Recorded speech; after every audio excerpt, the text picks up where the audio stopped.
This sport is sponsored by SDG&A. Padres wins games 1 and 2 against the Dodgers on Friday and Saturday. Lose yesterday, so they take 2 or 3 from the Dodgers over the weekend. They will be in Seattle taking on the Mariners tonight at 6:40. Mariners currently minus 130 on the money line. JP Sears will be going for the Padres, while Bryce Miller will be going for the Mariners. And Terry McLaurin, the hold-in is over. He has signed a 3-year contract worth $96 million to remain as the star receiver of the Washington Commanders. In peak wildfire season, as the last resort, SDG&E may need to shut off power in specific areas for public safety. Learn more about public safety power shutoffs at sdgne.com/PSPS.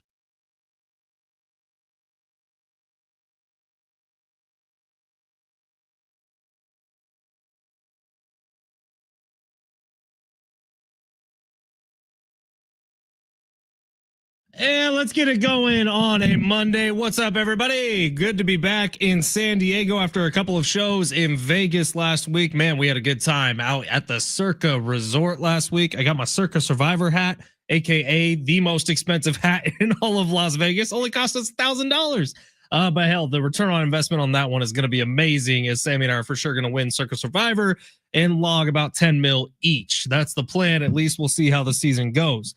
We got a busy show for you today. Derek Togerson is going to be jumping on coming up at 1:30. We have a 4-pack of tickets to give away. Sammy, have you seen what we're giving away yet today? Is this Nelly? No, it's not. What are we giving away today? We got a 4-pack of tickets. And if you have a daughter, you're going to be very happy. The 4-pack of tickets to go see the Jonas Brothers live and in concert. Oh my God! Sammy stoked. Jonas Brothers will be here September 4th at the North Island Credit Union Amphitheater. Tickets and info at Ticketmaster.com. If you want to win those, the Jonas Brothers. If you have a teenage daughter or maybe a wife who was born in the 90s, you are going to be pumped. Remember about how big show. they were? They were huge. They were like, I remember being in middle school and every girl, or not like elementary school, and every girl had a Joe Jonas lunchbox. Yeah, everyone. My wife is in love with the Jonas Brothers still. So if you got a young child or you have a wife who's super into the Jonas Brothers, get ready to win. You are going to be the dad of the year coming up here in just a little bit. Let's start with the Padres, who obviously take 2 out of 3 from the Dodgers. They're tied for first in the National League West once again heading into this week of games. That is the last time they will play the Dodgers in the regular season yesterday. And we for sure will see these two teams play each other again, hopefully this postseason, we would imagine. But first 2 games, especially night 1, Friday night, that was about as playoffy in atmosphere as the Padres have seen all year. Crowd was going nuts. It was a packed house every game this weekend. And the Padres were able to grit out a really tough, kind of weird postseason-like matchup against the Dodgers. That was great to see what went down on Friday night. A 2-1 victory for the Padres, who just figured out a way to get it done. Saturday, Padres had a little easier time with it. It was a cakewalk of a game. Padres get the win. Yesterday felt like it was boiling down to another one of those tough, gritty games. Padres had a 2-1 lead. You kind of thought that they were just going to have to battle it out. And then once it got to the bullpen with the lead, I think a lot of us thought this one's over. Padres got it in the bag. But alas, Jeremiah Estrada comes into the game, and he's really struggled against the Dodgers this year, man. He's faced the Dodgers 8 times, 4 of those games. He was the pitcher who ended up being the determining cause in the game, not for the Padres. I don't know what the Padres do with Jeremiah Estrada if they face off with the Dodgers in the postseason. I don't really think you can pitch him against them. He was joking about it after the game. I think he said, I think they knew what color underwear I had on. But the Dodgers seriously have ownage over Jeremiah Estrada, who's been really, really good this year, unless he's playing the team in blue. That's got to be something the Padres have to take a look at for the postseason. I don't think you could throw him against the Dodgers. No, well, he's thrown 53 innings against everyone else. And he's given up 3 home runs against the Dodgers. He's had 6.1 innings pitched, and he's given up 5. So this team clearly has something on him. They like looking at the weekend series. It's overall it's positive. You take 2 or 3, you win. But I think that was pretty much expected. If you lose this series in San Diego, I mean, you're having massive question marks about, I mean, can this team really compete? So Friday looks great. It's a playoff type atmosphere, as you were mentioning. You clutch up. Obviously, at the end, they kind of he gets Teoscar swinging there on the count, and Mookie gets on base. So it was a really fun game. You and I were watching that game like at the airport, on the shuttle on the way back. That was funny. We had like probably 8 or 9 people on that shuttle. Yeah, everyone was watching the Aladdin Garage, and 4 different phones were out, people watching Padres-Dodgers. We got there for like the 7th, 8th, and 9th inning. Yeah, that was fun. And then Saturday was the most complete game they put against the Dodgers all year, besides the game where they blew them out earlier in the year, but they kind of, Kike Hernandez was pitching and stuff like that. Saturday was great. Sunday was like, it was setting up to be, wow, Padres really answer. You answer with the sweep of the Dodgers. It's a 2-1 lead. Here you're going to the bullpen. Estrada's really struggling. And if we're looking in the nitty gritty, like the bullpen, which is the reason why, if you are really bullish on the Padres going to the postseason, you look at them and go, they're going to be held to for anyone to deal with, because this bullpen can't shut people down. It feels like they shut everyone else down besides the Dodgers. And I know Friday and Saturday night, they were fantastic, but we go back to last weekend. Jeremiah Estrada has really been brutal against the Dodgers. Suarez gives up the solo shot to Mookie last Sunday, which helped the Dodgers win the game. Feels like outside of Adrian Morejon, even Mason Miller has kind of walked some guys around the base pass and got out of it with the double play on Friday night. It feels like the Dodgers have been able to attack the bullpen. Yesterday was a missed opportunity. Overall, it was a good weekend, but yesterday, I mean, if they win yesterday, they go up 2 games on the division. Huge. With the easiest schedule remaining, and you're looking at, I think they got this in the bag. The way that they just kind of shelled it, I mean, Dalton Rushing, who had really been struggling, was able to get to Jeremiah Estrada. Yeah, the 9 hitters, the guy that hits the bomb. I mean, that was disappointing, and you feel like after Friday and Saturday, where it feels like Padres have all the momentum, and you're looking like, oh, wow. For them to really get their ass beat on Sunday, like over the last week since the changes, they are 2-4 against the Dodgers. Not saying they can't go beat the Dodgers in the postseason, because they certainly can. They have a lot of talent, but it feels like to take the NL West from the Dodgers yesterday was a really crucial game, and really putting your foot down on the division, and they came up short. Not saying they're not going to win it. They're obviously tied at top of the division. They're right there, and the Dodgers have shown that they are really inconsistent against other opposition. But yesterday felt like a missed opportunity. It was, man. And you think that once this bullpen gets into a game with a lead, you think it's game over, because that's kind of what we've been led to believe. Best bullpen in baseball. And it just makes you feel like you're on uneasy footing when you're playing against the Dodgers, and that's what happens. All right, we got a ton to get to today. Togerson coming up in hour 2. Jonas Brothers tickets will be given away in hour 1, so stay tuned for that. We're going to hit the big 3 right now. Get back to the Padres in about 5 minutes, so stay tuned. But right now, it's time for the big 3, where Sammy Long takes us through the top stories in the world of sports. Sammy, smash it. Your lunch break is here. Ready to go back in the office and knock the socks off your friends? I mean, coworkers? It's time for the top stories of the day. The Big 3. If you want to follow us, give us a watch online on Twitter. You can find us at Fletch and Sammy, on YouTube at San Diego Sports 760. We are live streaming there. In fact, our buddy Jamar, getting on YouTube early, says, "What up, fellas? This last 30-plus game sprint might feel like the COVID season. Every single pitch matters." Yeah, so essentially the Padres just have to be, what, 1 game better than the Dodgers the rest of the way? Yeah, and so the Padres have the easiest schedule in baseball, and the Dodgers have the 5th easiest schedule in baseball based on like records where they are right now. And we're going to get this a little bit later, but both series, the Dodgers got the Reds, and the Mariners are playing Padres tonight. It's interesting to see who comes out more focused, because it's easy to get out for Padres Dodgers for both teams. Like, these are both teams that they're playing that are solid teams, especially the Mariners. Like, the Vetter Cup, Sammy. It's not a trap series. So much on the line. You know how I feel about the Vetter Cup. It's important. The Vetter Cup drives me crazy. It matters. Pearl Jam is a great band. Most are we gonna say it? Am I gonna say it? No, dude. Mrs. Vetter still lives here. Most overrated band of all time, Pearl Jam. 70470. Sorry, messing with team. Fight me on the text line. That was Sammy Long, not Ben Fletcher. I love the band. I love your son. They have 2 songs. Sammy, give me the big 3. Alive and Even Flow. Even Flow.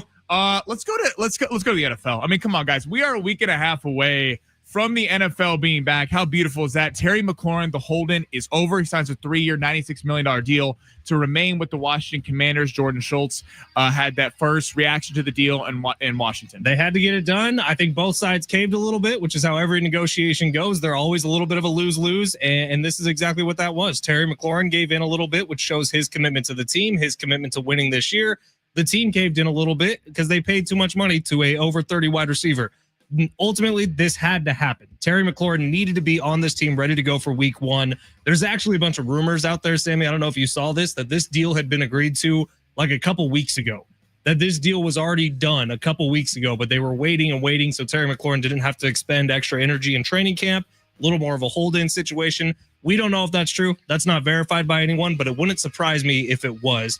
Terry McLaurin expected to be ready to go for game 1. Jaden Daniels has his guy. Washington Commanders, serious players in the NFC. Yeah, this feels great because I understand both sides. Terry McLaurin's like, hey, you know what? Screw you guys. Pay me my money. I've been the good soldier. I've been the guy that Washington as an organization has been through a lot. Off the field stuff with ownership. They were a pretty pathetic franchise for a long time there, and he was the good soldier. He didn't request a trade. He didn't request out. And finally, now they have a team with the savior and Jaden Daniels, and they won't pay him. From the Commanders side, I get it in the sense of normally you don't pay 30-year-old wide receivers massive money. This is the best of both worlds. They get it on a 3-year contract for Washington instead of the 4 that Terry wanted. Terry gets his money. This is smart. You got to keep Jaden Daniels happy, knowing that teams are going to adjust to Jaden Daniels, even though I think Jaden Daniels is the next quarterback. They're going to make adjustments. You need to make sure his number 1 receiver's there. I think this is a big deal for them. And then there's one holdout left, and that's big Michael Parsons in the same division. He's just taking naps on the sideline of preseason games. You see Schottenheimer's talking to him about it? He's just taking a little nap, taking a little snooze. What is Brian Schottenheimer going to tell Michael Parsons on the sideline? I don't know, man. But it's a bad look. I'll tell you that. Bad look for the Cowboys, bad look for Micah. Yeah, that's going to get messy. They keep saying he's going to be there next Thursday. Now, I saw a report this morning that said, don't be surprised if he's not playing on Thursday. But who knows what to believe. I feel like Jerry's going to get this done. It's just now it's kind of in Micah's court, right? I feel like the offer is going to be there. The offer is going to be money-wise what Micah wants. But now Micah has to decide if he's okay with being disrespected like he's been this entire offseason. Well, that's a good point because Jerry Jones, what he does to his players. Remember CeeDee Lamb? He ran CeeDee Lamb's name through the mud for a whole offseason, kind of with Dak, kind of with all this stuff, and he expects his players to just be okay with it.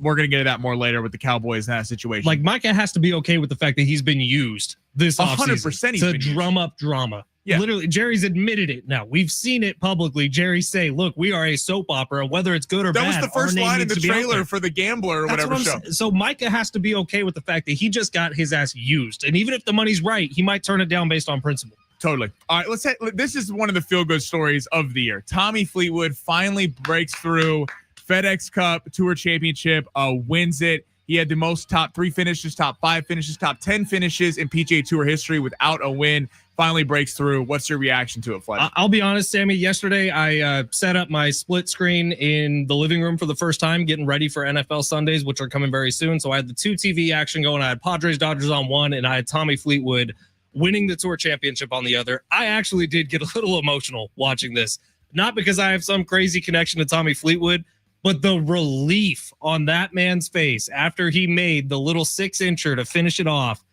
was so cool. And then he gets up to the camera and he's like, look, when you've been in this situation so many times, I did not feel like a 3-shot lead on 16 was safe. And so the pressure that was on, I think it was his second shot into the green on 16, where he ended up putting it about 10 feet. That was the moment I thought sitting on the couch, Tommy Fleetwood's got it. It was also the moment he thought he got it. But he said the pressure on that shot was bigger than anything he's ever felt in his life. It was so cool. I mean, even seeing his son, his stepson get emotional. He's like, are you all right? Like, Tommy Fleetwood has been such a class act. In what did they say on the broadcast? I mean, he maybe earned more fans 2 weeks ago when he choked the lead away and still did the interview. He could have walked off the green and been like, I'm not talking. I mean, this is a guy you root for who's been through the ringer. When they said he's never won in 164, like John Bucci-Gross on the night show was like, how is that possible? This guy's always up on the leaderboard on Sunday. It's insane he never broke through. You wonder if you're going to see Fleetwood rip off a few now that he finally got the first. And I love what he said in the post interview. He's like, my goal with PGA Tour is not just to win one. I want to win multiple, but to win multiple, you got to win your first one. So super cool. Really happy for Tommy Fleetwood. And it's fun that we got other guys besides just Scotty, and Rory hasn't really quite been the same since the Masters. Oh, Rory, that's a sore subject. We don't need to talk about Rory. Rory cost your boy $50 in Vegas. Come on, Rory. That's a thing for another day. Yeah, Tommy, that was awesome yesterday to see. And how about for your first win, having a $10 million paycheck assigned to it? That ain't too bad. That don't suck. By the way, second place got $5 million, third got $375, fourth got $3.2. Like, that is a crazy payout for a tournament. Let's head to college football. College football week 0 delivers. Kansas State, Iowa State. Iowa State actually pulls the upset in Dublin. What matchup besides Texas, Ohio State are you most looking forward to this weekend? Well, it's San Diego State and Stony Brook coming up this Thursday. Besides San Diego State. Hang on, Samuel. You go first. Let me look at the schedule. I am super excited for Miami and Miami and Notre Dame on Sunday. It's a special Sunday show or Sunday game because the NFL is not there. I can't wait for this one because you have two programs who Miami was the stuff last year. They were supposed to get in all season long. Cam wore that high flying offense, but the defense was not on par, and they came up short there in the ACC. And then Notre Dame gets to the championship game, kind of finally got over the hump, not against Ohio State, obviously, but couldn't really win the big game in college football for a long time. They're starting the redshirt freshman CJ Carr, and then you got Miami, who's got Carson Beck, who everyone was projected as the number 1 overall pick. Then a lot of stuff came out about him. Felt like he kind of underperformed at Georgia, and then had that weird stuff about how we was talking about the presser. He doesn't even watch football, and kind of Kirby Smart, not the best leaving there at Georgia. Now on to Miami. We'll wonder if he is the stuff. But I am super excited for Miami and Notre Dame on Sunday night. And that's a nice little standalone game on Sunday night. I got another standalone game that I'm looking forward to, but Clemson LSU for just pure football. I think that's going to be magical. I really do. That's a number 9 facing off of number 4.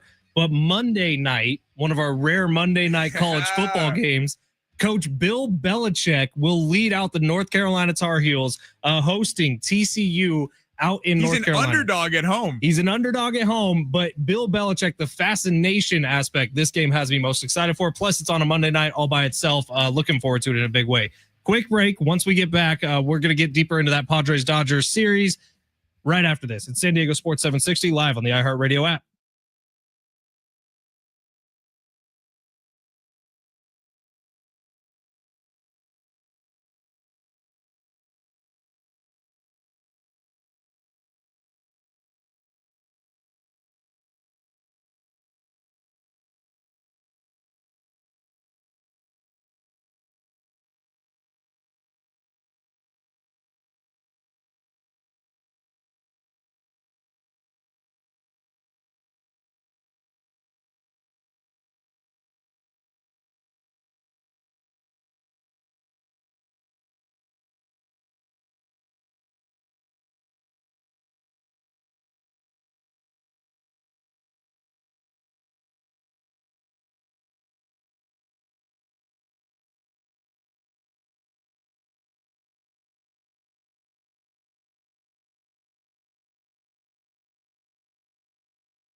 iHeartRadio Music Festival is back. Live performances from Bryan Adams, Ed Sheeran, Mariah Carey, Maroon 5, Sammy Hagar, The Offspring, and more. September 19th and 20th at the T-Mobile Arena in Las Vegas. 2 nights, 1 stage.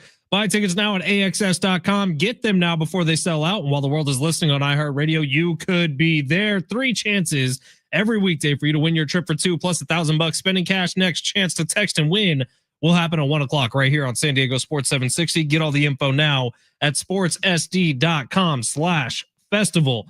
Ben Fletcher, Sammy Long with you till 2 o'clock today. John and Jim will take over then. We are back from a couple of days in Las Vegas.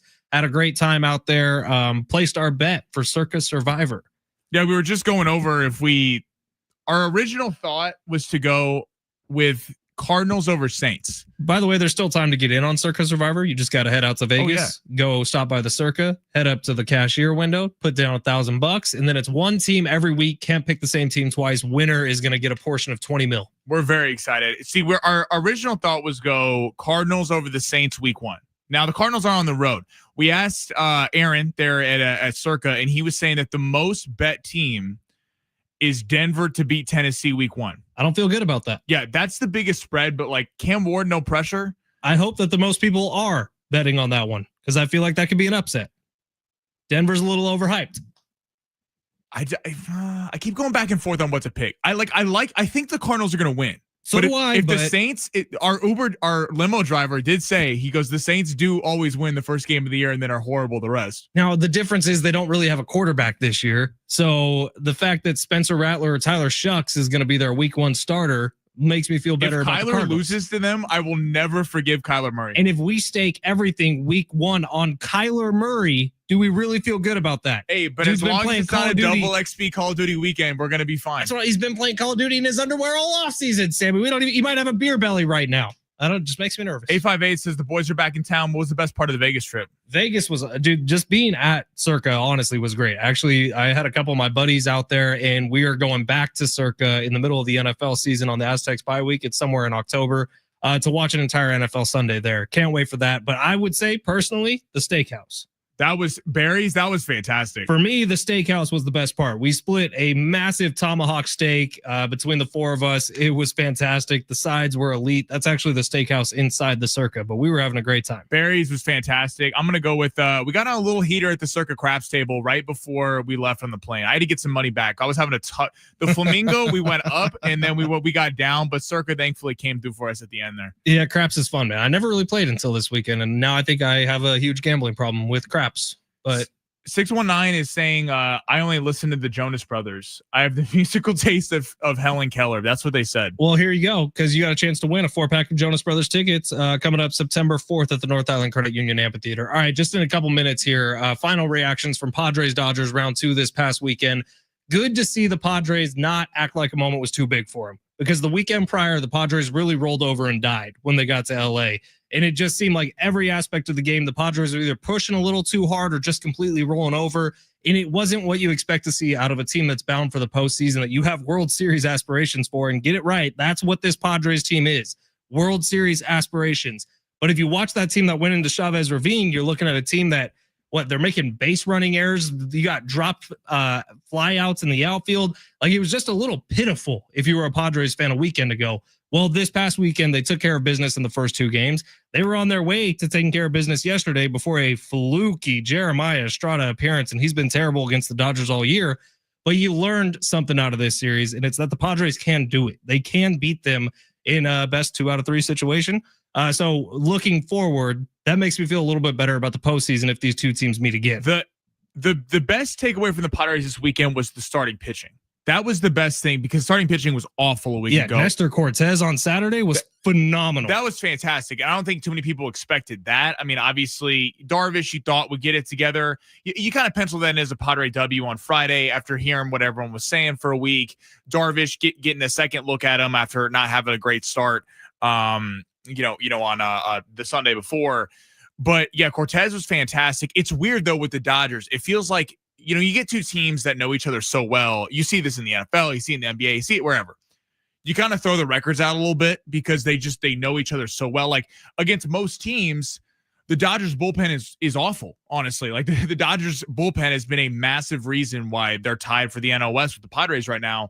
And it feels like the Padres couldn't really get to the Dodger bullpen. And it feels like the Padre bullpen against everyone else is elite. And it does feel like outside of Friday and Saturday, there has been some cracks. And that's simply because I think that they play each other so much that you're going to see these guys, you see these arms. You know, when you see Mason Miller once or twice a year, I mean, you're not hitting off him. When you see him multiple times over a couple of weeks, I don't care how hard he throws it, you're going to be able to get to him. It was nice seeing them take 2 or 3, but certainly, I'm curious to see how they played today.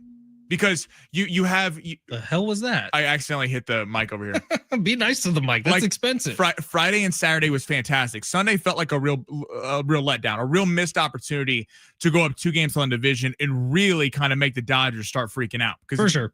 And then, but it's like today with the Mariners, who's a very solid team who has been struggling a little bit. Eugenio Suarez coming up from the Diamondbacks hasn't been quite as good. Can you take advantage and take the momentum, or are you going to have a little bit of a trap series, a letdown after beating the Dodgers? Just pitch around the big dumper and you'll be fine. All right, take a quick break here. One last Padres thing, actually. Did you see the little kid who ran on the field is now like turning into social media influencer? The little kid that got like nailed by the security guard at Petco Park is now promoting some kickboxing gym in San Diego. Wait, hold on. The kid's a kickboxer, but everyone's freaking out that the security guy tackled him. I guess I don't know, but he's got a video up right now. I saw it was promoting some gym. I forgot the name of it. I want the security guard on our show. I want to know about that textbook tackle. I think that security guard might be fired. No, he was doing his job. Sure. It's San Diego Sports 760 live on the iHeartRadio app. Words that I've been waiting to say for a long time. We're talking college football coming up next. Keep listening. God.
Download the Prize Picks app today. Hey, it's Fletch. And when you download the app, use promo code Fletch, FLETCH. You're going to get a $50 bonus on your first $5 lineup.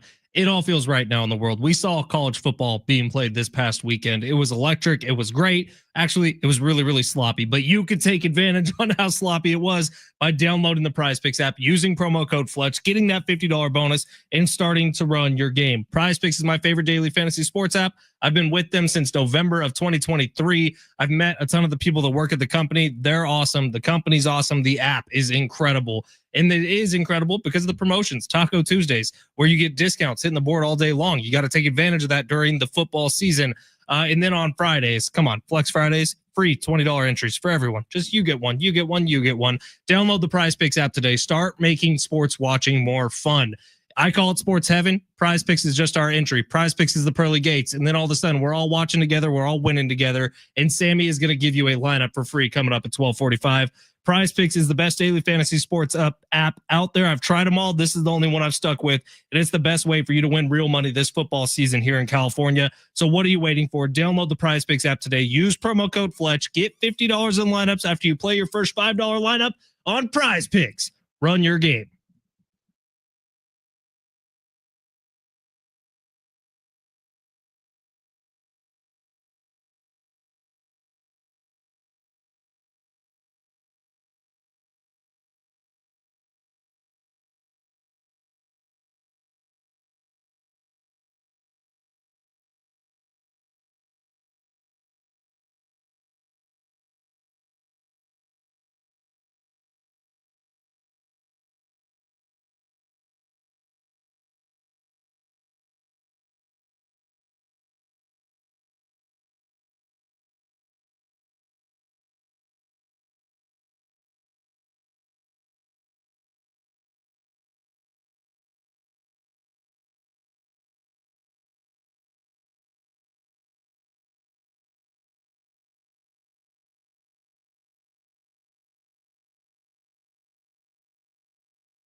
The sport is sponsored by the Jim Trail Real Estate Team. Padres took 2 of 3 against the Dodgers over the weekend. They'll be in Seattle taking on the Mariners. Mariners are minus 130 on the money line. The game gets going at 6:40. Bryce Miller will be going for the M's, while JP Sears will be going for the Padres. And Scary Terry McLaurin has signed a 3-year, $96 million contract to remain with the Washington Commanders at wide receiver. Upside down on your home, but you need to sell it. Jim Buttrell knows how to sell your home. Wipe away your debt and it won't cost you a dime. Go to jimcanhelp.com. Wipe away the debt, no cost to you. Go to jimcanhelp.com. DRE 0154905.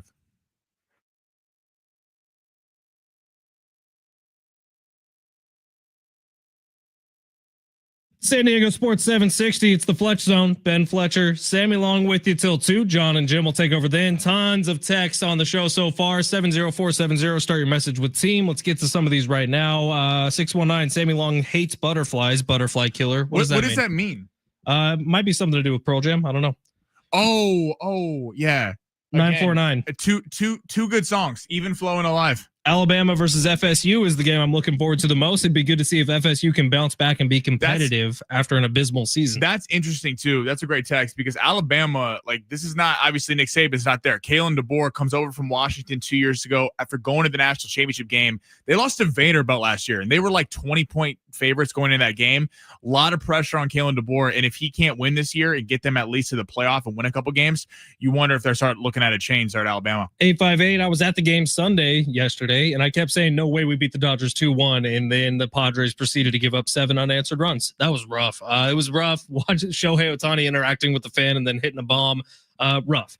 619 love craps. 858 Fletch has a problem with craps. He should probably consult a nutritionist. I see what he did there. And 619, I heard it was the Padres kids' parents' gym that he was promoting. They probably told him to go out there so then he could later promote his parents' gym. Lame. Yeah, bro. Everyone on San Diego radio is bashing this poor security guard for doing his job, not letting a kid on the thing. And it's like, Sammy, the kid was 10 years old. The dude essentially leveled him. You know what I think? Tell me. Arrest the parents. Sammy Long. Just throwing it out there. Direct quote. What? Arrest the parents. Why is security guard for doing his job sitting there not supposed to let anyone on the field catching flack off for this? I don't understand it. Look, I think I'm that kid's cool. Guard. I think the parents are cool for letting him do it. In the video, the kid said something along, take stupid bets, which, Sammy, you're all about taking stupid bets. First off, I don't take stupid bets. I take winning bets, unless it's Roy McIlroy at the FedEx Tour Championship. But besides that, again, we're team security guard here on the Fletch Zone. Our buddy out, no, on the Sammy zone, on that side of the Sammy glass. Long playbook. We're Fletch team zone security guard. Absolutely is not going to be smack talking a 10-year-old kid. That's stupid. Alexander on YouTube saying, anyone know if Sammy won a match in the pickleball tournament? Yes, we did. What'd you end up doing? We got third. So that was this Saturday. It was the iHeartRadio pickleball tournament. I was with two of the Bachelor guys and this woman Megan who was very good at pickleball. What's Megan's last name? I do not know. She worked for Fox 5? No, the Fox 5 team was over there. There was like Raul Martinez, Heather Lake in them. I talked to Jenny Day from CBS 8. She thought I was one of the Bachelors, so that was one of the cool moments of the night. Yeah, that's believable. Yeah, I was like, shout out to you, Jenny. But we got third. I was the worst player on the team. One of the guys, one of the Bachelor dudes, kept telling me, he's like, game plan for this. I'm like, how about I just hit it over and then you do the rest of the work? And then he's like, yeah, the best ball is an in ball. I kept hitting it out. He's the best ball is an in ball. I go, dude, listen. This is the first time I've done this. It's like you got a person on the craps table throwing the dice out of the thing. Yeah, if we're craps, if this is a craps table, I'm the king of this. Pickleball, Well, not quite this. Now you say you came in third. I do have information that says you did not come in third. So this is news to me. I never heard this. I was talking to Gina the Latina in the hall a little bit earlier, and I was like, how'd our boy Sammy do? Did he represent the station well? And she said he did. Technically, they came in third place, but since he left early, he forfeited third place. First off, hold on. I asked Megan, and I said, are we done? Because we had lost the third place game. I said, there's not another game. She goes, no. But there was a podium that you didn't get to stand on because you left early. Me and my buddy want to go have drinks in Old Town. So we had played pickleball. Listen, I play for championships. I don't play for third place. Okay. What did Ricky Bobby say? If you're not first, you're last. That's my kind of mindset. We came up short. We didn't get it done. But next year, the San Diego Sports 760 team will have a team, and we'll be inviting a listener, a ringer, to come through, and we will end up winning the thing next year, representing the station even better. Well, you should probably stop telling people that you came in third place because it sounds like you actually came in fourth place. You did not podium. So that's unfortunate. I hit a couple of nice drop shots. Proud of you. It's like my boy Carlos Alcaraz. College football is officially here. We got our first look at it. I was playing this game, actually. College football is back when, and there's a lot of fun ways you can fill this in. My way this weekend was watching the kind of embarrassments and the hilarity of everything, because literally the Kansas State-Iowa State game opens up back-to-back drives into the red zones for either team, back-to-back fumbles in the red zone. Really sloppy game. It was raining like crazy out in Dublin, so I don't really blame any of the kids that much, but it was kind of tough to watch. Like, you were expecting high scoring, high flying. The offenses were rough early. Offenses were terrible, especially in the first half. And then if you were watching the Hawaii-Stanford game, you saw just a hilarity of errors again. Hawaii having a punt come. The kid calls for a fair catch. Punt bounces. Kid picks it up at the 1 yard line, thinking it's still a fair catch. Well, as soon as the ball hits the turf, you can no longer fair catch it. And so when it bounced and it got to him and he signaled for the fair catch, the ball was just down at the 1 yard line. He could have taken off and run. But so they end up at the 1 yard line. Then the quarterback immediately fumbles it. Stanford lays down on it. Touchdown in the end zone for Stanford.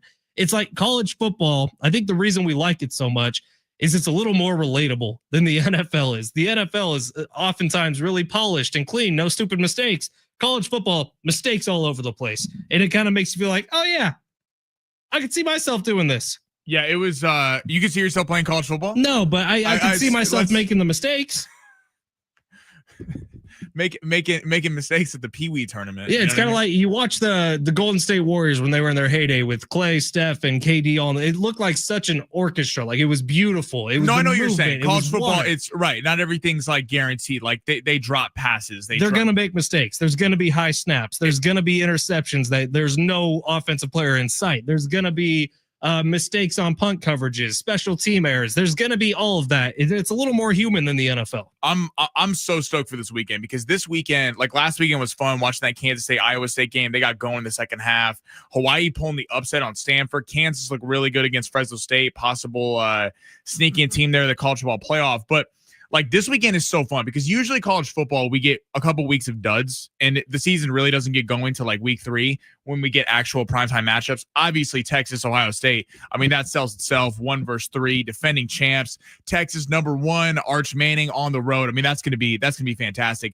And then you got like the game you pointed out earlier, your Clemson, your LSU. I mean, that game has just as many storylines as any of them because Dabo Swinney said they're going to go undefeated. Brian Kelly, a lot like Lincoln Riley, came in at the same time. What's up, family? Yeah, and has not delivered on his promises, just like Lincoln Riley. So there's like a lot going on there. They lost week 1 to SC last year. They've lost multiple openers there with LSU. Like, and then Miami and in Notre Dame. Hell, even Cincinnati, Nebraska, Florida State, Alabama, we saw on the text line. Like, we get legit matchups week 1, and it's so exciting that a week before the NFL starts, there's like, it feels like with the college football playoff, now teams are taking more chances with like, let's actually schedule real games versus when the top 4 would only get in and people are so scared of taking a loss. And the last thing they want to do is schedule a tough team early where maybe the offense isn't dialed in, like you were mentioning this weekend, and it's kind of sloppy play. I don't want to schedule a really good opponent, whereas I might lose and then we're out of the playoff. With it expanding to 12 teams, it just feels like it's much more wide open and has a lot more of an NFL feel to it, which I'm very excited for. We got long shots coming up in just a little bit here. So Sammy will give you a daily fantasy sports lineup for tonight, but also coming up on Thursday, Aztecs opening up their season at Snapdragon Stadium. If you don't have tickets yet, go to goaztecs.com. I'm going to be out broadcasting live in the yellow lot, which is the tailgate lot, starting at 5:00 Thursday night. I'll do 2 full hours leading into John Schaefer, Rich Ornberger on the call up in the booth at Snapdragon Stadium. San Diego State versus Stony Brook. The line got updated as of today. Aztecs now 19.5-point favorites. They opened at 16.5. Big number for the boys with some expectations on them for this one. I can't wait for it, man. College football being back. This is why I wanted to get into this profession, is for game days in college football. I cannot wait for this Thursday. Going to be a ton of fun. Hope to see you out there. And if you do come on out there, swing by, say hi, give me a knuckle bump. I don't know. Travis and Rich used to have everybody yell bad words at me. Don't do that this time. We don't need that. That could be fun too. No. You could add some spice to the broadcast. Yeah, but then, we get fined. And who am I going to give that fine to? Whoever yelled out ass pirate or whatever it is that you yell. That was one of the ones that happened on a San Diego State basketball broadcast. All right, so you do look like a little bit of an ass pirate. Let's be cool one time, San Diego. Keep it classy. But I'm really looking forward to Thursday night. I mean, that's pretty classy. You know what I like about that insult is it's creative. It's not like within FCC guidelines. It's not okay. Like, hey, you effing suck. Like, I can't do anything with that. But if you say I'm an ass pirate, it's like, you know what? You actually took some time to come up with that. I got to give you some credit. Or you went to ChatGPT and just found a bunch of naughty insults. All right, we're gonna take a quick break. When we come back, Sammy's long shots, first one of the week. Successful week last week. We made some money. And the reason we didn't make money over the weekend is because Dylan Edwards got hurt in that Kansas State game on the first drive of the game, which was crazy. We'll talk about it coming up next. San Diego Sports 760 live on the iHeartRadio app.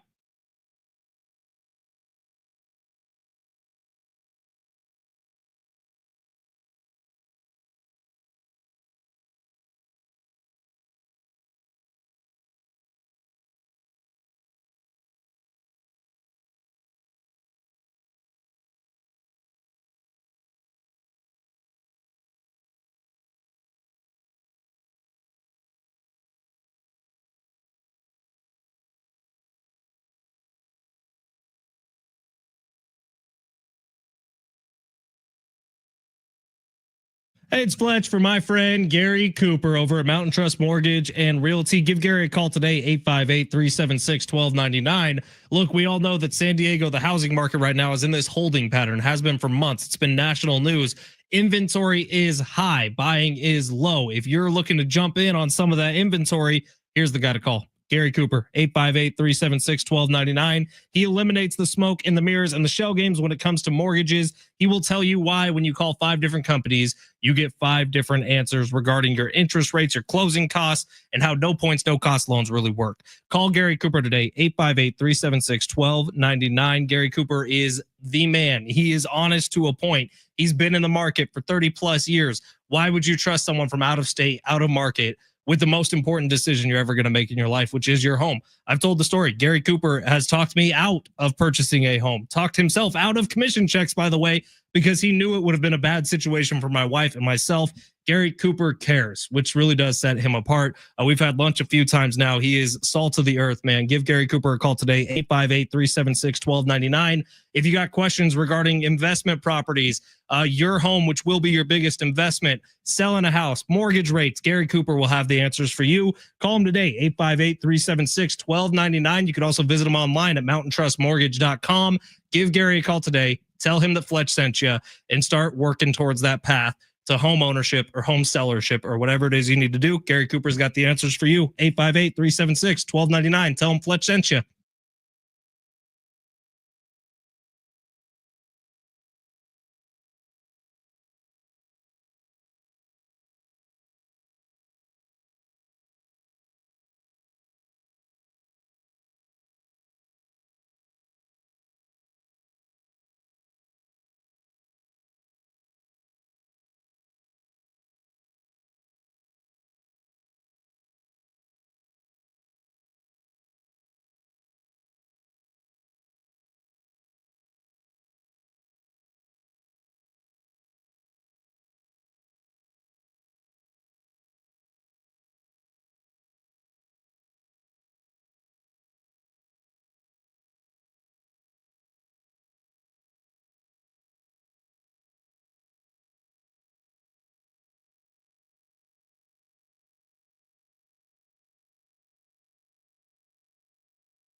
San Diego Sports 760.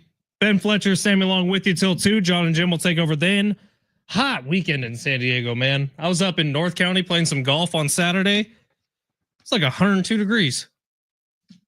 Yeah, it was a little humid. I mean, I really like Native Oaks, the golf course. It's awesome. I don't know if you've ever played out there, Sammy. It's a really, really cool track, but the entire time I was sweating, man. How'd you do? We played okay. It was a fantasy football thing, so it was a scrambled 3v3. I think we ended up 3 over par or something like that. There many beers were consumed, so okay, 3 over par. I feel like it sounds like a good day then. Yeah, all the over par stuff happened on the last few holes. We doubled 18, I think, so it got a little messy, sloppy towards the end. But it was a great day of golf, and we ended up winning extra fantasy money or whatever. I don't really know how it all works, but important to note that it was really, really hot this weekend, and AC bills I'm sure are going to be a little higher this month because San Diego, if we know anything, we are a soft culture here when it comes to the heat. We can't really handle it. In fact, we were in Vegas and it was like 110 degrees, and I was complaining about the heat, and Sammy was like, "This is nice brisk evening we're having here in Las Vegas." Well, I spent a summer out in Phoenix, and I'm originally from Palm Springs, so it's kind of in my blood. The dry heat doesn't bother me. The Vegas heat was crazy. 110. Humans aren't meant to live like that. All right, we're going to get to long shots right now where Sammy's going to make us all some money. Hopefully, Sammy Long, if you will, please smash that button. Let's see. Underdogs? Nah, that's old. Those with a less than good chance of winning? Too wordy. Wait, he's all big time now, huh? It's time for Sammy's Long Shots. Hold on. Can't talk until I say the important stuff. Long Shots is presented by Circa Million and Circa Survivor. Now, go. Wearing my Circa Survivor hat today. We're Circa Most Million, expensive Circa hat Survivor in Vegas. Oh yeah, that was it was so fun signing up. We got a little proxy better out there, so everything's done. Circa does it right. You go in, sign up, put your thou down, and then you just go sit back and win your money. You got a proxy better doing it all for you. It's fantastic. That's the plan. We just can't miss one of those deadlines, man. Can you imagine if we lose because we miss a deadline? That won't be happening. We're in charge. We do have to kind of lock in on that, but that's all fair. Guess what we have, guys? We have football back this weekend. I mean, can you think about that? Like, no more of this like nonsense of betting on like whatever the hell we've been betting on. Okay, we have football back this weekend. We have baseball coming down the stretch run, so everything really matters. Best time of year. We have some U.S. Open on, which has been fantastic. Got going yesterday, so I actually have a 5-leg parlay, but I want you to veto one or two. Okay, you got me on that? All right, we're gonna start with baseball. Listen. When we're betting, we got to be honest. JP Sears, I gave a lot of faith in JP Sears last week. I did. I gave over on strikeouts when everyone else called me crazy, and he hit. He was fantastic. But sorry about the noise. We have a what is that? What is that called? EAS, Emergency Alert System. Emergency Alert System. So hopefully you hear this right now. You're going JP Sears? But yeah, JP Sears, less than 4.5 pitcher strikeouts. I do think Seattle is a very talented lineup. I'm not saying that the Padres don't win the game, but I think that 4.5 is a pretty big number for him, especially after last week. He did have a nice performance, but I think 4.5, him upping his number from 3.5 is a little rough. We're going to go less than for JP Sears. Christopher Sanchez for the Philadelphia Phillies. He's been very kind to the Phillies over the year, or to long shots this year. But less than 6 pitcher strikeouts. The Mets are starting to find the bats a little bit. I know they lost yesterday 3-4 to the Atlanta Braves. Dirksen Profar actually had a really nice blue single there. But over the weekend, they scored 12 runs on Friday, 8 on Saturday. They're starting to find it a little bit. I think Christopher Sanchez, even though he had 12 strikeouts in his last outing, which we bet on here on Long Shots, I think the number's a little bit inflated at 6. We're going to go less than for Christopher Sanchez against the New York Mets. Then let's get to some tennis. Let's get to Carlos Alcaraz playing tonight on the night court. Riley Opelka. Now, this is a tough draw for Alcaraz. This is actually, they said, one of the toughest draws in the first round. Riley Opelka is a very nice player. But Carlos said here for the last week about how this could be a possible upset, how this set's going to get pushed a lot. The Vegas line is telling us a lot. It's only at 34. It's not at 40 where it would go 5 sets. It's at 34. We're going to go less than for total games, less than 34 total games for Riley Opelka versus Carlos Alcaraz. He's the second favorite in this whole tournament, only behind Yannick Sinner. Carlos Alcaraz on a hard U.S. Open court, not the clay. The power is really going to translate. I think Alcaraz gets it done actually pretty easy tonight. Then Lorenzo Musetti, very nice Italian player who actually made a little bit of a run at the French Open a couple months ago. We're going to stay away. He's playing at Giovanni Mpicci Pericard. Like I said that name. Now, I'm thoroughly impressed with the pronunciations going on here. The Sammy worked on this one. The total games for Musetti versus Pericard is at 40.5. So they think this is going to be a very close match tomorrow at Tuesday at 8 a.m. I'm going to stay away from the total games. We're going to go more than 21.5 total games won. I think Musetti gets pushed, but Musetti's too talented. He's a very finesse player, very talented on the court. I think he gets it done. More than 21.5 total games won for Lorenzo Musetti. And our last pick. Let's go to the number one overall favorite in this tournament, Yannick Sinner. 25.5 total games playing Vit Kopriva tomorrow at 9:40 in the morning.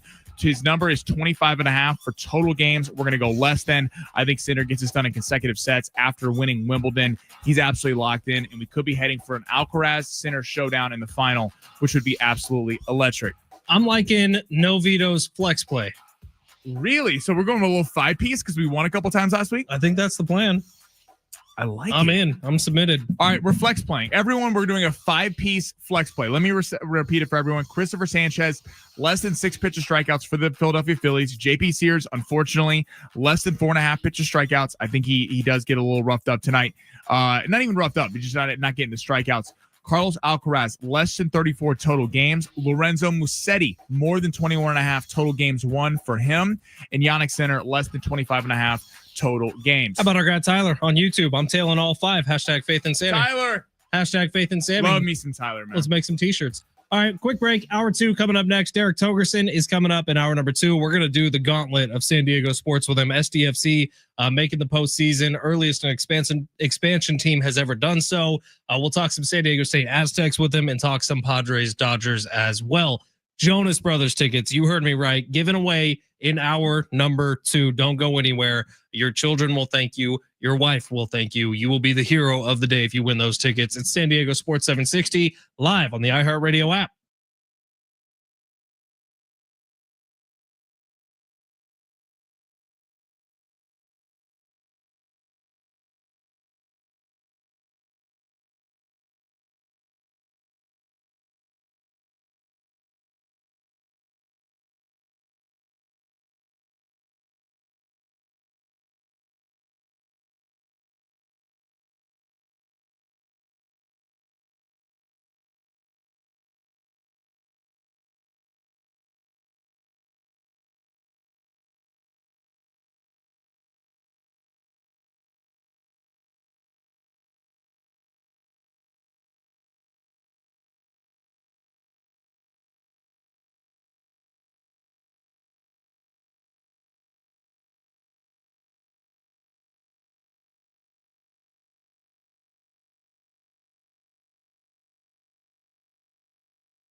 The sport's sponsored by Progressive Insurance. Padres back tonight after taking 2-3 against the Dodgers over the weekend. They'll be in Seattle taking on the Mariners.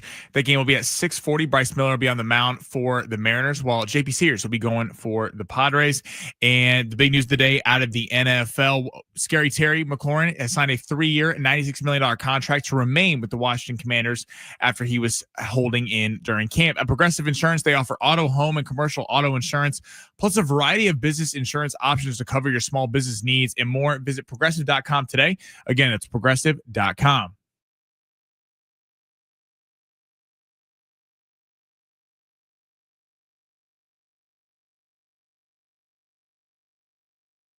San Diego Sports 760. It's hour number 2 here on the Fletch Zone. Ben Fletcher, Sammy Long with you till 2. John and Jim will take over then. Derek Togerson going to be jumping on the show at 1:30. We're going to take a lap around all of San Diego sports with the Togsters. By the way, really, really cool with SDFC making the postseason, officially clinching the earliest an expansion team has ever made the postseason and made MLS history. A couple other notes on this too. Earliest an expansion team has qualified for the MLS playoffs. They're closing in on 2 other expansion milestones as well. 57 total points. LAFC did that in 2018. SDFC currently has 53. 17 wins by St. Louis in 2023. SDFC currently at 16. So there is a real shot that this season, the 2025 inaugural season for SDFC, goes down as the best expansion year season in MLS history. Good work, boys. Making us proud. We're going to have head coach Mikey Varas on coming up this Wednesday. So stay tuned here as this thing pushes towards the postseason.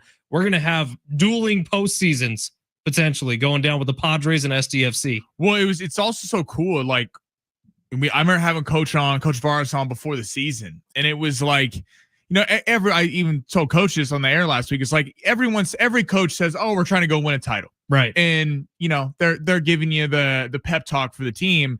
And rarely do you believe it with an expansion team that, hey, they have a legit chance to go do something. And then, these guys are number 1 in the Western Conference. First team in the league to clinch a playoff spot this year. First team in the league. They're number 2, I believe, in the power rankings on ESPN that just got released. I mean, it's fantastic watching this team. We've known that the city has completely embraced it. The atmosphere there has been fantastic from the get-go. And it'd be so cool to see some playoff matches in San Diego coming in a couple months. Can't wait for it, man. Anders Dreyer, the man on fire. He has already beaten the total goals number set for an expansion team. I can't remember the number he's up to, but it's goals made and goals assisted on. He's smashed that record. So fun things coming here in San Diego is the way that we should say that. All right, it is hour number 2. We're going to get to the big 3 here in just a second. I did want to add some clarity. You might have heard the EAS, the emergency alert system. So it's serious actually, but Julian and Descanso are now both under flash flood warnings. If you have any questions about that or you live in that area, News Radio 600 Kogo is a great spot to go. Sammy and I are going to keep talking sports, but stay safe out there, people. From what I see, it is valid until 3:45 today. So move to higher ground. I think that's what you do with flash flood situations. Not trying to make light of it, but Julian and Descanso, we got tons of listeners out in East County. Stay safe out there. No, folks. Stay safe. Now, I'm just saying they could have waited until after long shots. I'm just saying. Sammy, it's very important that the people hear my bets, of course, for the day. But it is an emergency alert system. There's a certain responsibility when it comes to radio. We have testing that we do every single year on this exact subject matter that you are capable and qualified as somebody who runs the board to understand the EAS system and how it's the last line of defense for people sometimes. I do this read every day. This is why it's so important. That's why we have to have AM radio. In cars. It's important. You can text your member of Congress now. Where's that freaking phone number? I'm saying I'm happy they broke in. I'm just saying next time, let's make sure it's not during long shots. All right, this is legitimately the first day in my career here that liner has not been on the liner sheet. Dude. Text AM to 52886 to let Congress know it's important to keep AM radio in cars. And remember, never break in at 12:45 because the San Diego betting public needs picks for that night. And what's going to happen? I mean, what if people miss the segment and they can't win money tonight? I'm just throwing it out there. Let's get to the big 3. It's hour number 2. Sammy Long rips through the top stories in the world of sports. Sammy, if you would please smash that button. Your lunch break is here. Ready to go back to the office and knock the socks off your friends? Coworkers? Co-workers, it's time for the top stories of the day. The Big Three. 619 text into the show. It says football is back, so Sammy can lose in another sport. That's crazy work. That's so disrespectful. 619. If we think, first off, my football picks over the weekend. It's not my fault. Dylan Edwards hurts himself on the first drive. I'm just gonna throw that out there. I'm money with football. We got Derek Togerson coming up at 12:30. We're going to talk a bunch of San Diego sports with him. Right now, it's time for Sammy to give us the top stories. If you want to text the show and talk smack about Sammy's betting, 70470. Start you your mean message. multiple winners last week? Start your message with team 70470. Sammy, where are we starting hour number 2? Let's go back to Scary Terry getting a 3-year, $96 million deal. And then, what does that mean for Washington? Where do you think that they stack in the NFC? And then on the flip side, Micah Parsons not showing up to practice today, not there with reporters. This is coming after Saturday with the preseason game where he was seen laying down on the injury table, taking a nap. He was not injured, just on the sideline. And apparently head coach Brian Schottenheimer had some words with him after the game for it. What is a bigger deal? And where do you see both of these teams stacking in the NFC? Let's start with Washington. Look, they are Super Bowl contenders this year. They are contenders to get back to an NFC championship and potentially further than that. It's all going to come down to Jaden Daniels. Does he regress in year 2? Is Jaden Daniels the truth? I happen to think he is. But we said that about CJ Stroud a couple years ago, too, and that didn't go so well. So I'm curious to see what Jaden Daniels does this year on the Cowboys front. Look, the Micah Parsons thing I find funny the longer it goes on. Micah Parsons has an important decision to make because Jerry's going to, if he hasn't already, offer him exactly what Micah Parsons want in terms of a contract, guaranteed money, and length. That doesn't mean Micah has to take it. If Micah wants to put his foot down and say, Jerry, Cowboys, you've been using me for months now, and this situation should have been handled pre-draft. If he is serious about that and puts his foot down, he'd be saying no to some money immediately. But I think that would earn him some favor moving forward with the NFLPA because they're wrapped up in all this now. The PA does not want owners going directly to players because Micah Parsons is 26 years old and he's not a negotiator. That's why you have an agent. So if Jerry Jones did in fact do that, which all reporting suggests he did, he went straight to Micah with the deal, not through the agent. The NFLPA is obviously going to have a problem with that. If Micah Parsons puts his foot down and says, I'm not going to just be used as a bargaining chip or as an off-season drama storyline for you, Jerry, I could see this becoming a bigger issue. He might just be saying no to the Cowboys, not necessarily no to the money. It is interesting because Jerry has had a way of pissing off his players. Like in these negotiations, it has been kind of a lot of character assassination, but all these guys, like remember a month ago when they had their opener at camp and he said, what was he say? The boo or the cheers for CD getting signed were the boos when we didn't sign CD were much bigger than the boos when we didn't sign Micah Parsons. How about at a press conference when he called him Michael Persons? And like it really has been going on Michael Irvin's YouTube channel and just ripping Micah Parsons, who has been the good soldier. I mean, he has been the guy who has been Mr. Cowboy, Mr. I play for the star, I play for America's team, and it just. There's something to be said for when guys don't pay when owners don't pay their guys. Like Terry McLaurin, that is a good faith, even though maybe it's not the smartest to pay a 30-year-old wide receiver a bunch of money. What that shows is that the guy who is stuck here through thick and thin, who in an organization that's been in massive flux, got paid, and we take care of our guys.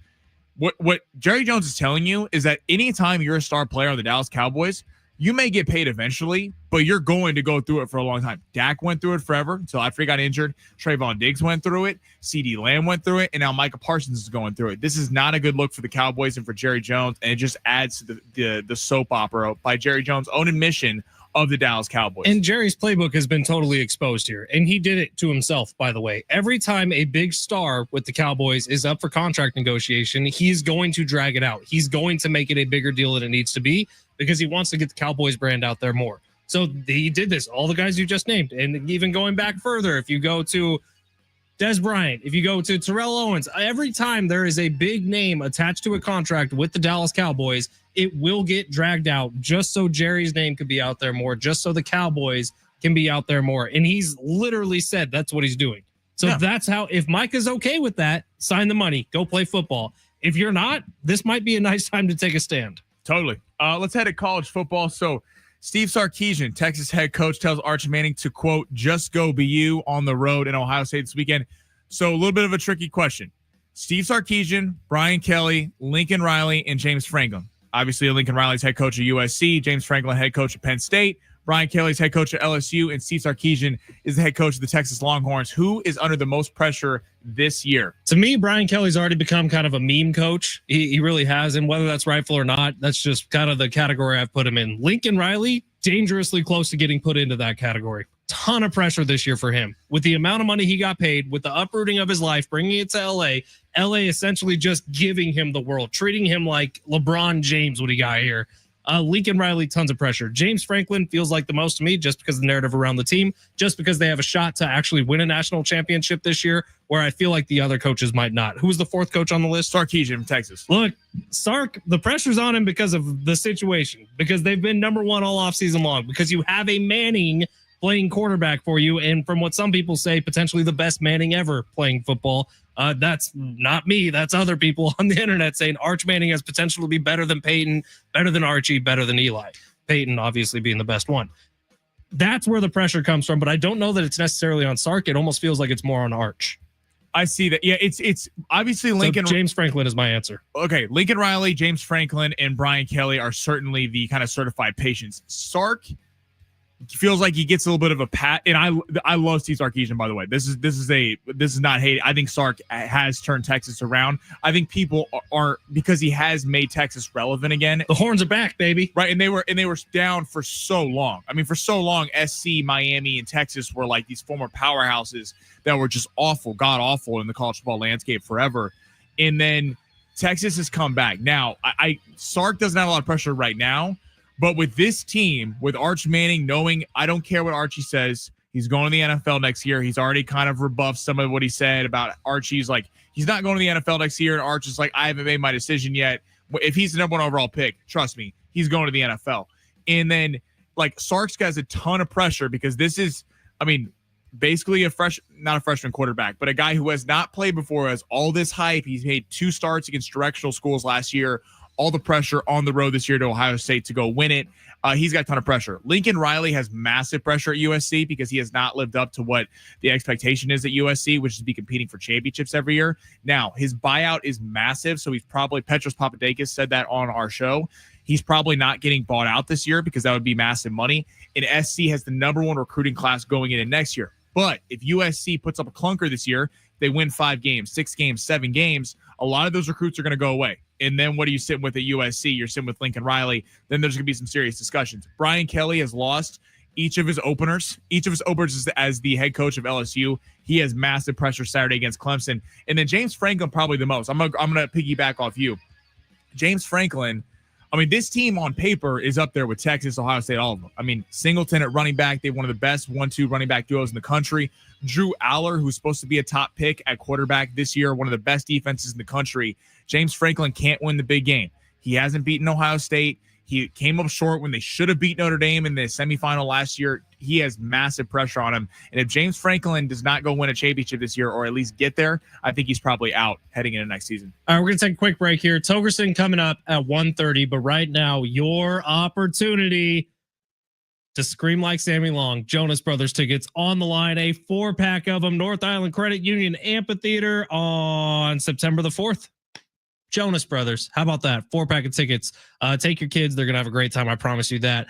877-767-4760. Sammy, what number call are we giving these to? Let's go 6. There's 4 brothers, right? So 6 makes sense. That's a good. You want to do 4? No, call number 6. Should we do 8?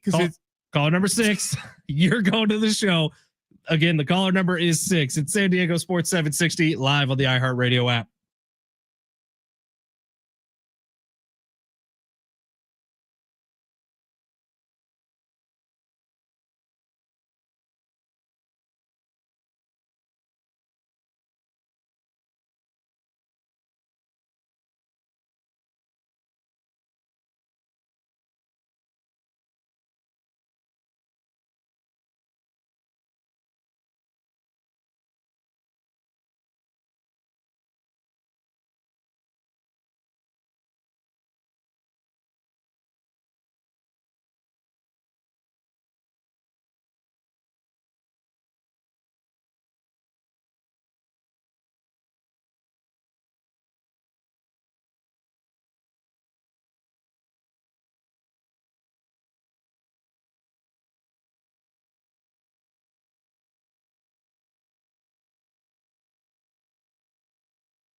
How about some Jonas Brothers on a Monday? Congratulations to David for winning those tickets. Thank you for being here, David. We appreciate you. Hey, we all remember that one teacher who made a difference, who believed in us, who challenged us, or who just made learning fun. Now is your chance to say thank you in a big way with iHeartRadio's Thank a Teacher, powered by Donors Choose. Nominate an outstanding public school teacher who's gone above and beyond for their students to win $5,000 to stock their classroom up with whatever they need. Today's Teacher of the Day, Kathy Baker, who teaches at San Diego Met High School. And people told us that she is a hardworking woman. She puts everyone's needs before her own. She's super kind and enjoys being a teacher. Congrats to Kathy. You're in the running to win $5,000 for your classroom. Nominate your favorite teacher today at iHeartRadio.com/teachers. Do we all realize today, Monday, August 25th, pretty sure that's the day, Yeah, it's the 25th. is the final Monday between now and January that there's not a football game on Monday That is night. just so sexy. Next weekend, North Carolina playing against TCU is a Monday night football game standalone on ESPN. Where's you think Belichick's girlfriend's going to be on the field? She's going to get as much screen time as Taylor Swift gets, Do you Sammy. think, or is The she cameras are is gonna she find part of her. the cheer squad? Oh, that's mean, dude. No, She is a professional PR person. I'm sure she's going to school there, right? Sammy, she is a professional PR Hola, mami. person. She is no. How dare you degrade her like that? Hola, papi. No, I'm Bill sure Belichick, you're a freak, dude. No, I'm sure she's very. I'm sure she's learning all the dances right now. I honestly do think it's going to be Taylor Swift-esque, like how the camera tries to find her. But it's on ESPN, right? But no one knows who she is, though. Yes, they do. No, I'm saying, but she's not. She's just famous because everyone's like Belichick, who wouldn't talk before, is now Mr. Mr. She's going to be all over the TV come that Monday night game. I'm also curious just to see how Belichick operates as a college football head coach. Like, it is a very different game. There's a lot more signals from the sideline. There's a lot less what's the in-ear communication? The radio. You do have the green dots on players in college, but it's a lot more signs and symbol. Like, is Coach Belichick adjusting to this game? It's going to be very, very different what he dealt with at the NFL. Yeah, I can't imagine Belichick recruiting. Guys aren't buttoned up in college. We saw that on full display this past weekend. There were mistakes everywhere, from procedural mistakes to penalties that don't need to get called, to literal just drops or quarterback running back exchanges. Like, there's problems in college football. Is Bill Belichick going to be able to not lose his mind consistently the entire game if those problems come up on his team? He doesn't seem like a guy to me that is just okay with offsides penalties and false starts. He's probably going to lose his mind a couple times. Curious to see how buttoned up North Carolina is. I'm very excited to see. I'm just so excited football's back this weekend. It's going to be fantastic. 760 says, I was out of state and made some college football and NFL bets, like Lamar Jackson to win MVP and the Ravens to win the Super Bowl. It's bold. Bold. They certainly got a good roster. The Ravens on paper as a roster are one of the top rosters in the NFL. I don't even want to say this out loud, but I did have a conversation with somebody where one of my predictions for this NFL season, Lamar Jackson is not going to be playing in every game. Feels like he gets injured. It feels like he's avoided the big one, doesn't it? Yeah, but the thing with Lamar, though, that's interesting is everyone says that with Lamar, but he doesn't get hit. Like, he runs out of bounds. The big NFL injuries don't necessarily happen when you get hit. The big ones happen when the turf monster comes up and grabs you. That's an odd prediction. I don't feel good about it, but I just feel like that's going to happen. Like, Lamar Jackson plays in a style like a lot of running backs. How often do you see a running back go like 4 straight years without a serious injury? Well, that's why, like, getting the like if you think about like fantasy football, We tell the truth here, Sammy. We don't sugarcoat things. Hell yeah, You're do. big on that. That's just what I think is going to happen. I don't feel good about it. This is why people have pause for Saquon Barkley and Christian McCaffrey in fantasy. As they should. Like, they, on paper, if they're healthy, they're unbelievable. McCaffrey a year ago was going number 1 overall in every fantasy draft. And those teams all came in last. The way he is activated in the running game as well as the receiving game. I mean, it's unreal for like a fantasy perspective, but yeah, obviously, injuries can derail an NFL season, but it does with like Lamar specifically. He doesn't get hit. Like, Allen is the guy you worry about always leaning his shoulder in. He like runs guys over, which makes him so tough to bring down because he's so strong. It's like weird how fast Josh Allen is for how big he is. But NFL is a week and a half away. So yeah, what are we? Because this Thursday night will be 1 week away exactly from that opening game, which is Cowboys Eagles. I don't think Micah Parsons is going to be on the field. You don't think so? No.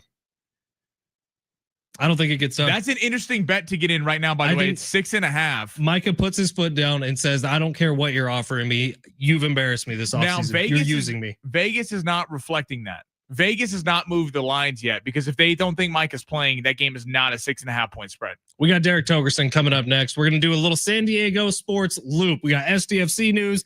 San Diego State football gets going this Thursday. Padres just finished off a series with the Dodgers. Let's get into it all with the Togs. Coming up next at San Diego Sports 760 live on the iHeartRadio app.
The sport is sponsored by SDG&E.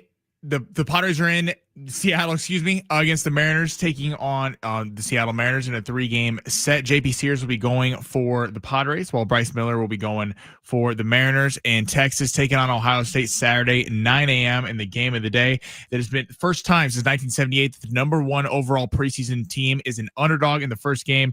Steve Sarkisian tells Arch Manning to just go BU in the game. In peak wildfire season, as a last resort, SDG&E may need to shut off power in specific areas for public safety. Learn more about public safety power shutoffs at sdgne.com/PSPS.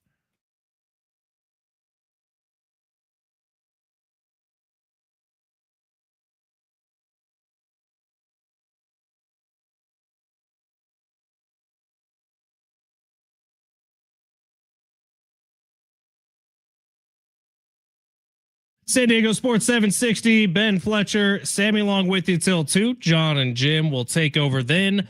By the way, if you missed it about an hour ago now, 30 minutes ago, there was a flash flood warning that went over now through 4:10 due to heavy thunderstorms. Our Kogo team is on it, News Radio 600 Kogo. If you want some breaking news updates, you can click over there. If you want to talk some sports, stay right here. And please do stay safe, especially if you're in East County. Julian and Descanso were the 2 cities mentioned.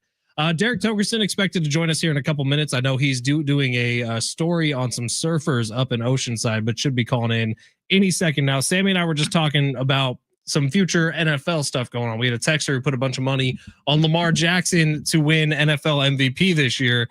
I said a thing. I'm sorry about it, but 619 responding, I don't feel good about Brock Purdy.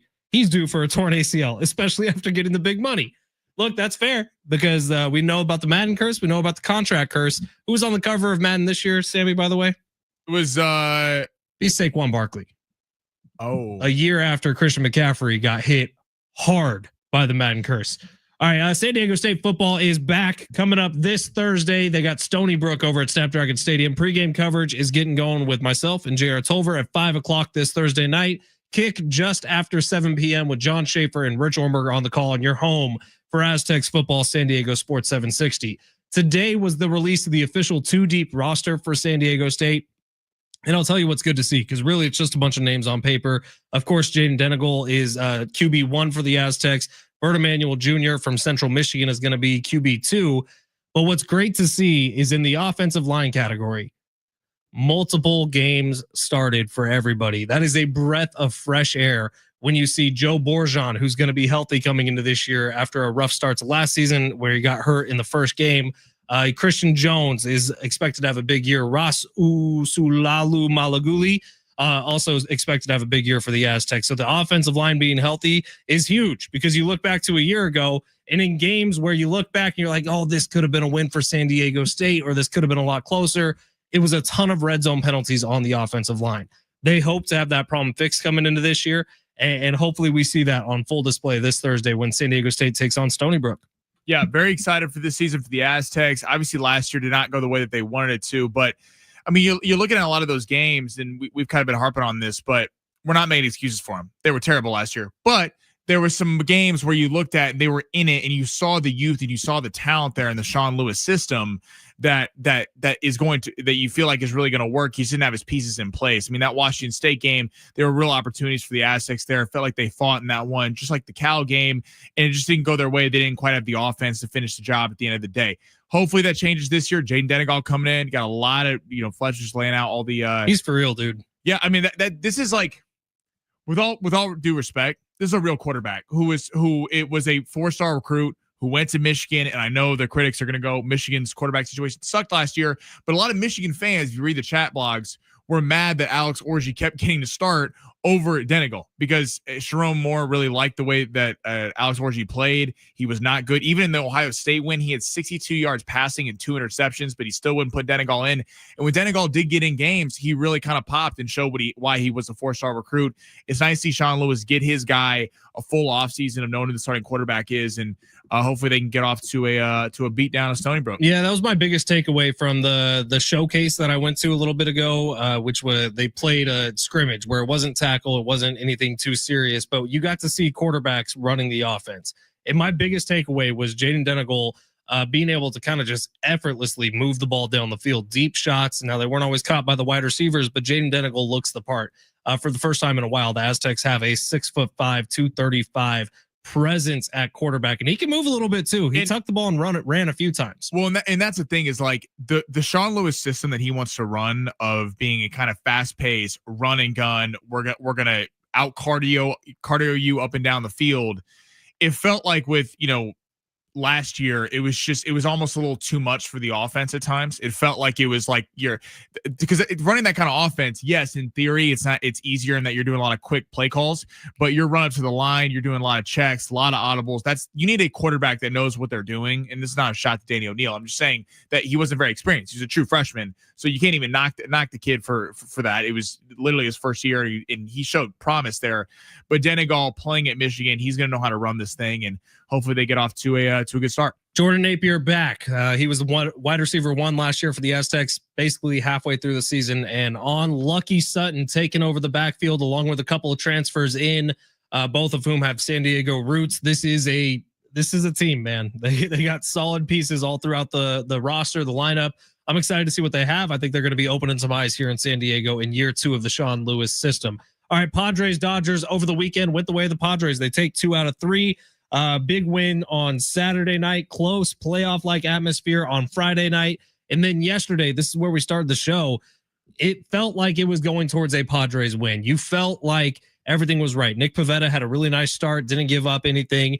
And then you get to the bullpen, and Jeremiah Estrada in 1 inning really undoes all the work with home runs to, is it pushing? Is he the 9-hole hitter? Rushing. Donald Rushing. Dalton. He's very good. The weird thing with the Dodgers is that he doesn't get to, everyone thought he would be traded because he doesn't get to play a lot because of Will Smith. So he was actually one of the Dodgers' top prospects a year ago, and they called him up and came through. He had really been struggling up to that point. Yeah, it felt like the team was so concerned about bringing in Morahone to get Ohtani. And did you see Mike Schultz's post-game comment? Did you see that, Fletch? No. I was listening to the wrap-up show last night with John Jim, and it was interesting. He got very defensive, the fact of leaving Estrada in there. And about the fact that like a reporter basically asked the question, like, hey, it's fine. Just admit we left Estrada in there and he got touched up on the rushing home run. And it wasn't my best call.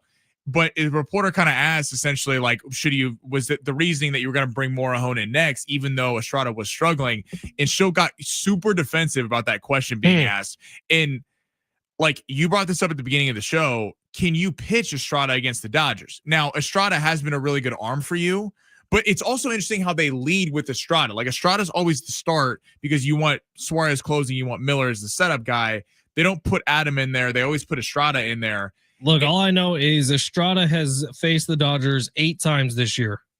4 of those appearances, he has been the deciding reason why the Padres lost. He's over a 22 ERA against the Dodgers. I don't know that you can in the postseason. If you're coming like season on the line time, are you really going to throw Estrada out there against the Dodgers who own him as of right now? He said it himself after the game. He was like, they might even know what color underwear I'm wearing right now. They knew everything I was throwing. It feels like with the Padres against lesser competition, just having an elite bullpen and some sporadic, really good offense is enough.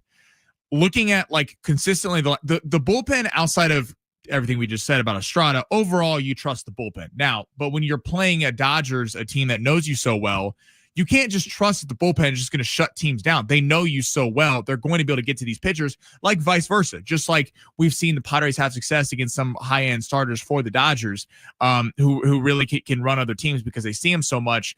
But it feels like the underlying theme here over the weekend is the starting pitching was great. The bats, though, weren't amazing. I mean, Friday was 100% on the pitching. That was not on the bats whatsoever. The pitching was outstanding from start to finish for that Friday game. The bats came through a little bit on Saturday. Obviously, Bogarts getting the 2-run RBI there in the 8th inning really shut the door on that game. But like it just felt like Sunday. Like Dave Roberts ripped the Dodgers on Saturday night, saying basically it looked like Alex Freeland was the only guy that was interested in hitting the ball for the Dodgers of the previous 2 games. And then it felt like the Padres went to sleep a little bit in the 4th, 5th inning there when they really had an opportunity in a game that maybe the Padres win the division. And we're sitting here going, hey, it's not a problem. But in a game where it feels like you could have went 2 games up on the division, it feels like a massive missed opportunity for the Padres. We'll see what happens from here on out. Text line 858. You guys got to Google some Lucky Sutton CIF games from his senior year. Dude put up some Reggie Bush level numbers. Just a quick search, and I've seen a lot of his high school film. He went to Cathedral Catholic High School. He was incredible. He was actually the number 22 ranked running back in the nation his senior year. Do you want to take a guess on how many yards he had his senior year of high school, Sammy? His senior year alone. Lucky Sutton in his senior year of high school. So what do they play? 10 games in high school? I'm going to go 1,500. About 2,628 rushing yards, 41 total touchdowns.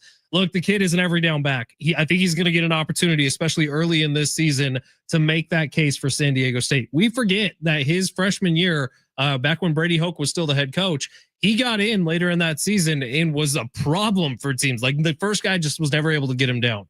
Well, here in year 3, after sitting behind Marquez Cooper a year ago, who deservedly and obviously got the lion's share of the work at the running back position, Lucky Sutton has a real opportunity to step forward and shine this year. He's been my number one guy all offseason long. When anybody asks me who's having the breakout season, it's been Lucky Sutton, because we can talk about Sean Lewis's offense and how he wants to really push and get off a ton of plays.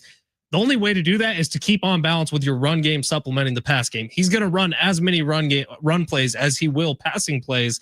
And Lucky Sutton, at least to start the season, is going to get that opportunity to really establish himself as the bell cow. I cannot wait for Thursday night, man. I'm so pumped for this. If you're not going yet, get your tickets, goaztecs.com. San Diego State favored by around 20 points in this one. Should be a fun day down at Snapdragon Stadium. I'll be in the pregame lot from 5 to 7 on Thursday night. So come on by, say hi, and talk some Aztecs football. Can't wait for it. All right, it's San Diego Sports 760. Quick break here. Coming up next, we will preview Padres, Mariners, 3-game series, plus give you some notes on SDFC's historic clincher over the weekend. It's San Diego Sports 760 live on the iHeartRadio app.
San Diego Sports 760.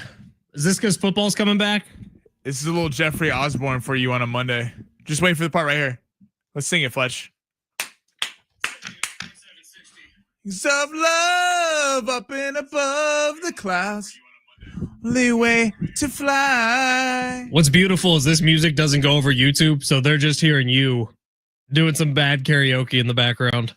I forgot about that. We should. If you want to subscribe to our YouTube, or maybe go back and just replay that one a couple times at San Diego Sports 760. Everyone on the radio heard Jeffrey Osborne and I harmonizing. On Twitter at Fletch and Sammy, you can find us there. And maybe just keep rewinding it and just watching over and over again. Sammy Long trying to sing. You know what we might have to do? We might have to start doing a thing on this show. We do like an R&B Monday. Yeah, you're kind of in control of that, Sammy. That's all you if you want to do it. Or like a diss track Friday, or a heavy metal Thursday. We're gonna workshop some stuff. I think you should. That's a good idea. In other news, San Diego FC, pretty freaking impressive their opening year, man. So they become the fastest expansion team to ever make it to the postseason. They were the first team this year to make it to the postseason and clinch a spot. They still have 6 games remaining, and then like a game against, I believe, Tijuana. Could be wrong on that, but exhibition game. But it's the earliest an expansion team has ever qualified for the MLS playoffs. They got 2 other expansion milestones they're looking to get as well. 57 total points. LAFC did that in 2018. 17 wins by St. Louis. They did that in 2023. San Diego FC currently has 53 points. So 2 more wins would take care of that? And 16 wins so far. So they're probably going to get both of those as well. Meaning SDFC has had the most successful opening season of any team in MLS history. That ain't bad. Hell yeah, it ain't bad. It's fantastic watching this team. And think of where we were the first week with this team when they won, but the 2 goals came off like kind of fluky. It was a turnover in the back end by LAFC, and then they were playing all their guys up the front 11 because they had to score, and they ended up getting it back the other way. But what I'm saying is remember how Coach Terra coming on our show talking about how people were concerned about the lack of shots on goal for SDFC early on. And then Anders Dreyer has completely turned everything around for this team. Chucky Lozano's been fantastic. And then, losing Milan Olaski to think about this team, that was an opportunity for this team to kind of take a little bit of a nosedive, and realizing you're losing one of your local best players on the team, and the fact that, he goes back to his team and then he ends up going to Philadelphia in the MLS. And this team has just kept on the winning ways, kept on the offensive output. It's been so cool watching this team develop, and can't wait to see what they're going to do the next couple months. Anders Dreyer, who you just brought up, has already shattered the record for goal contributions. He has 30 on the season, 13 goals, 17 assists. He's been fantastic. He's actually up there in MVP odds for the year. It looks like Lionel Messi is going to get it, that son of a gun. But Anders Dreyer up there in MVP odds as well. All right, before we get out of here, I did want to mention Padres Mariners starting tonight, leg 2 of the Vetter Cup for this year, which is going to have a financial contribution at the end of it. Mariners have quite the lead on that. If you remember, they swept the Padres earlier this year. Tiebreakers. So if the Padres were to go sweep, first they go to run differential, which I think the Mariners are up 17 runs on the season series against the Padres so far. So Vetter Cup might be out of reach. Might not be getting the trophy this year in San Diego unless it's a sweep with a couple of games where you're winning like 10-0. But Padres, Mariners, still a huge series for both the Padres, who are playing against the Mariners, and the Dodgers, who are playing against the Reds. Reds. Interesting series for both, because the Reds are falling back. The Mets are getting back together a little bit, but they are still that team right outside the NL wild card that could have a shot. So they're playing for something. And over the next 31 games, the Padres need to be exactly 1 game better than the Dodgers over the next 31 to win the NL West. And which is very reasonable. Now they both have easy schedules. Padres easiest schedule remaining. Padres have the Rockies 7 more times this year. Well, that's the thing. Actually, I just jinxed it. Shouldn't have said that. And then Rockies the White sweep Sox. them. And then the interesting thing is looking at this is getting really in the weeds, but looking at the schedule, Padres play, I believe they finished with the Diamondbacks in the series before they play the Brewers. If no one's catching the Brewers, it's almost be best if the Brewers locked up that number 1 seed. They're probably don't have much to play for there at the end. So there's only a couple different series here between the Dodgers and the Padres. Now the Dodgers have really, outside of playing the Padres going 4-2 over the last week, they went 2-2 against Colorado, and they got went 0-3 against the Angels. So they haven't really been getting it done against lesser competition. It's going to be a hell of a fight to the end, and very excited for it. This is when baseball gets fun, man. This last 30-game stretch should be an absolute blast. By the way, Padres go Seattle and Minnesota on this road trip. Back home for a quick 3-game series with the Orioles. That'll be fun for O'Hearn and Laureano. Get some get back at their old team. And then Colorado on the road for 3. Cincinnati at home, Colorado at home, New York, Chicago, Milwaukee, Arizona, season over. Into the postseason we go. 31 games left. If the Padres want to beat the Dodgers in the NL West, what do we think that record needs to be over the final 31? Probably. I'm saying 20 wins. Yeah, you definitely got to go 20. 20 and 11? That sounds reasonable to me. 20 and 11. Yeah. Yeah, I think so. But you got to be a game up. So, I mean, it's tough because both of these teams, if you're looking on paper, should be running away the next month. And then you also wonder, like, the fact that the division's so close is probably actually good for both teams. And the fact that we have seen over the years, like the Dodgers forever, it was almost it became a thing in baseball. Is it even good to have the number 1 overall seed? Because the Dodgers would run away with the NL West and they'd be coasting for the next 2 months. And we saw the Padres beat them in 2022. Diamondbacks beat them in 2023. They looked unprepared. They had the week off, and these teams have been playing in the wild card. So even though there's a really light schedule where you could look at maybe if the Padres didn't have a lot to play for, they were locked in that wild card or the Dodgers, something like that, you wouldn't have that competitive killer instinct heading into the playoffs. It is nice for the Padres. They're going to be playing really relevant baseball heading into that, and we'll see if they can capture that NL West crown. By the way, if they are 20 and 11, that's a 94 win season. Be okay with that. Yeah, I'm sure it'd be okay with that. I don't remember what I said at the beginning of the year, but I promise you it wasn't 94. I think we said like 86 or something. That was what the number was. Yeah, it was 85 and a half, I think, was the betting line. And I think we both did say 86. I think you're right. But 94 wins would be sweet. 858 says we need Little Wayne Wednesdays. That would be that's definitely on the list. We can get Wheezy on a Wednesday. Wheezy on a Wednesday? That ain't bad. I just saw some of his performance. He was in Chicago, I think. And I saw some clips of his performance. Wheezy's not sounding too good these days. Whoa, shots fired at Lil Wayne. I love Lil Wayne. The Carter, was it the Carter 3? Which one had Lollipop on it? Maybe the Carter 2? Yeah, I think it was 3. I think. Yeah. The Carter 3 was one of my favorite albums growing up. But Wheezy these days, his new album sucks. Wow. And performing recently, like, it was maybe a good thing they didn't go with him for the Super Bowl. First off, if he was in the Super Bowl, he would have been playing all the hits. Yeah, but I'm just saying, like, the actual sound of his voice, it's always been bad. Like, that's kind of his trademark, but it was extra bad. Of the clip. What a way to end the show on Monday. Sorry about the Wheezy disrespect, everybody, but we're out of here. John and Jim coming up next. Fletch and Sammy out. We'll be back with you tomorrow. Can't wait for it. Thank you for being here.